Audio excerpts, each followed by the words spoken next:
Estamos en comunicación con la psicóloga Vanessa Paola Elías. Ella es psicóloga con perspectiva de género y queríamos traerla acá a la mesa para hablar un poco de cómo es estar en una situación primero de violencia y saber... De encierro con la persona que te agrede. Exactamente. Vanessa, te damos las buenas tardes. Nims y Mariano te saludan. Hola, ¿qué tal? Buenas tardes. Buenas tardes, gracias por atendernos. Bueno, una situación compleja la que están viviendo muchas mujeres en este aislamiento obligatorio de permanecer al lado de su agresor. Sí, la verdad que, bueno, es una situación que desborda. Las profesionales de la psicología con perspectiva de género y de otras ramas de lo que son las ciencias sociales, un poco habíamos advertido esta situación, porque la verdad es que en realidad el problema de la violencia de género es un problema contra el cual estamos luchando desde hace ya mucho tiempo y que honestamente no ha tenido una solución real. Entonces la situación de hacinamiento y de encierro habilita mucho más a los agresores, ya que tenemos que tener en cuenta que el 62% de los femicidios ocurren en la casa de la víctima, por lo tanto, y a manos de personas cercanas, ¿no? De familiares, de parejas, de exparejas. Por lo tanto, esta es una situación de mucha vulnerabilidad para muchísimas mujeres y niños y niñas que están encerradas con su agresor. Vanessa, yo te voy a decir los términos que uso, vos me corregís lógicamente. El agresor, en esta violencia que tiene hacia su pareja, en este tipo de época de aislamiento, ¿qué pasa por su cabeza? ¿Esto se hace más frecuente, se vuelve más agresivo, es una patología? Bueno, a ver, mira, por supuesto no podemos generalizar, ¿sí? O sea, cada agresor va a tener sus características puntuales, no podemos saber realmente qué pasa por su cabeza, pero sí podemos tener en cuenta que la situación de encierro es una situación que genera un desequilibrio emocional para casi cualquier persona, ¿sí? Son situaciones extremas que asociamos además a momentos históricos que de violencia, sí, de guerra, de golpes de Estado, están muy asociadas a este tipo de cosas. Entonces, de por sí ya generan una angustia social más allá de las particularidades psíquicas de cada cual. Después, desde la teoría de género, lo que sostenemos es que en realidad la violencia es una enfermedad social, no singular, ¿sí? Hay una sociedad que sostiene de alguna manera las conductas violentas, amparándolas en justificaciones, que, digamos, pueden ser de todo tipo, el tipo que hizo la víctima, o cómo iba vestida, o a qué hora sucedió el hecho, dónde estaba, si lo provocó, ¿no? Hay como toda una confusión en el discurso social en el cual se asienta un justificar al victimario.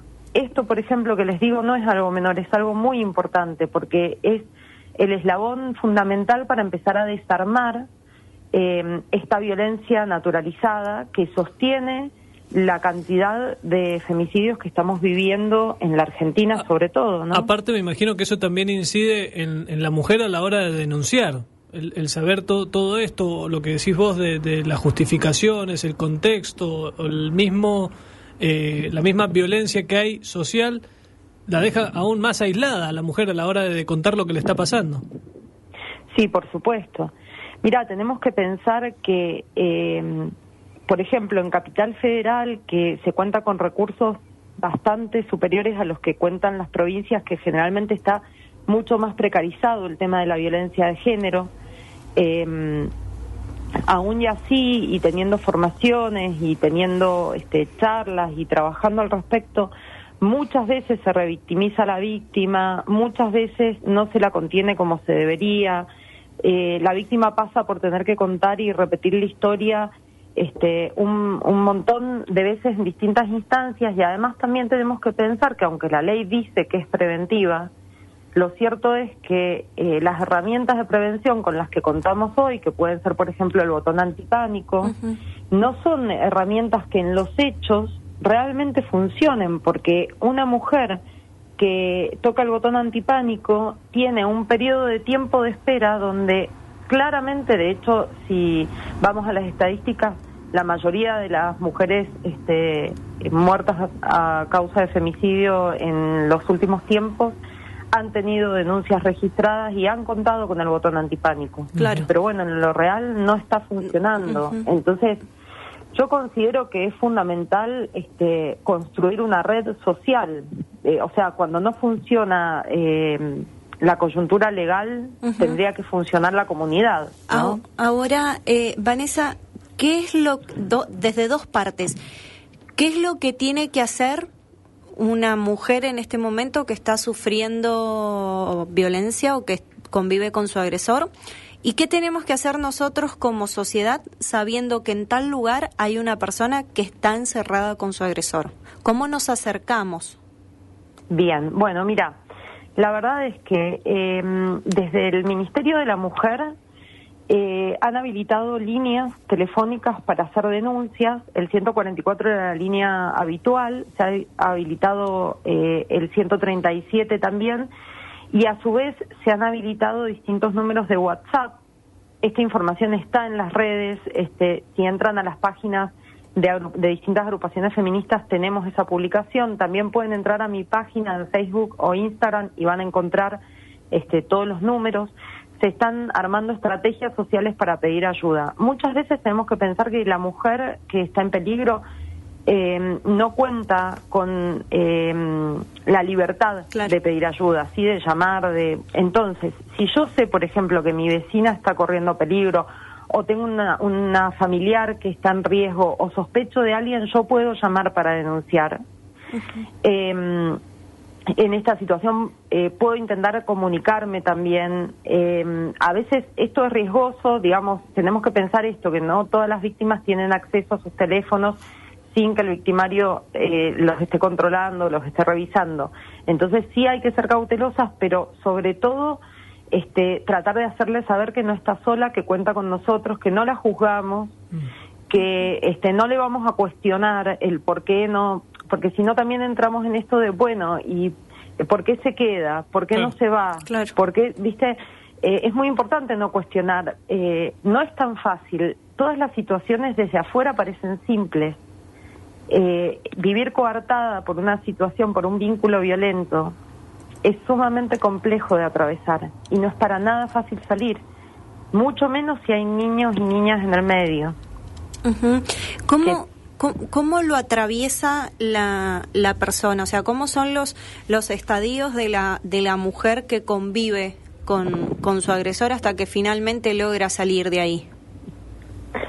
Bueno, mira, eso también va a depender mucho de cada persona, pero te diría que mayoritariamente hay todo un periodo de justificación donde la víctima se siente culpable. Esto se repite mucho porque generalmente los violentos sostienen sus mecanismos de violencia mediante la manipulación. Y es muy importante, esto me parece fundamental que podamos comunicar, que cuando hablamos de violencia no nos referimos a violencia física solamente, porque la gente piensa que solo ahí estamos frente a casos de violencia, y no, la violencia siempre comienza siendo violencia psicológica y emocional, y luego se transforma en violencia física, y estas etapas previas son fundamentales porque es cuando el violento se garantiza de aislar a su víctima de sus vínculos, de alejarla, de llevársela a otro lugar, de hacer todo un trabajo psicológico de manipulación donde la hace sentir culpable, le hace sentir que está loca.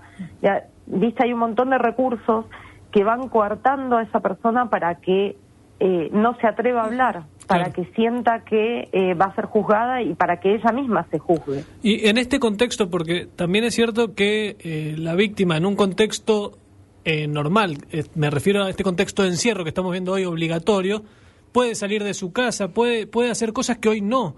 Y eso de alguna manera también me imagino que termina hasta asfixiando aún más esa relación el hecho de no tener una salida, un cable a tierra, digamos, o alguna manera de descargar, tener que estar todo el tiempo allí con el agresor sufriendo este tipo de hostigamientos, incluso violencia física. ¿Cómo juega este contexto particular que se vive hoy en el país con el aislamiento obligatorio?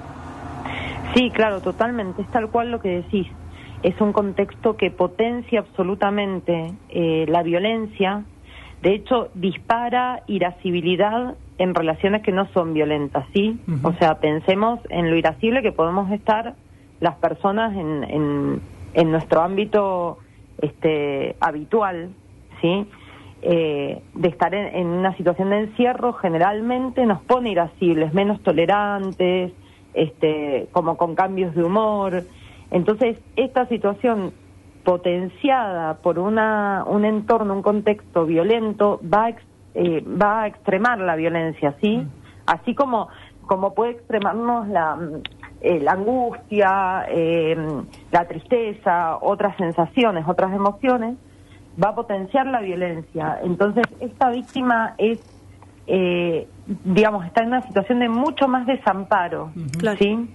Porque además tenemos que pensar algo que dentro de lo que es el movimiento feminista y dentro de lo que somos las personas que trabajamos con género, contemplamos, es que una cosa son los femicidios que lamentablemente han ocurrido en estos últimos días desde que comenzamos con la cuarentena, los que hemos logrado saber, y otra cosa es de lo que nos vayamos a enterar cuando esto termine. O sea, tenemos que pensar que hoy los violentos pueden actuar con total libertad.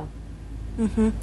¿Se entiende? Es mucho más difícil sí. Que poder operar. Claro. Uh-huh. Y además las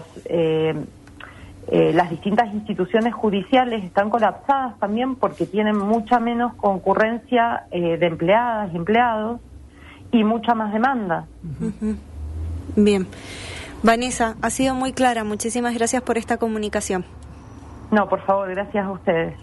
Estábamos hablando con Vanessa Elías, ella es psicóloga con perspectiva de género, hablando un poco de algo que tampoco podemos conocer, qué está pasando adentro de cada uno de los hogares donde mujeres en este momento, mujeres, niños, niñas, están viviendo con su agresor.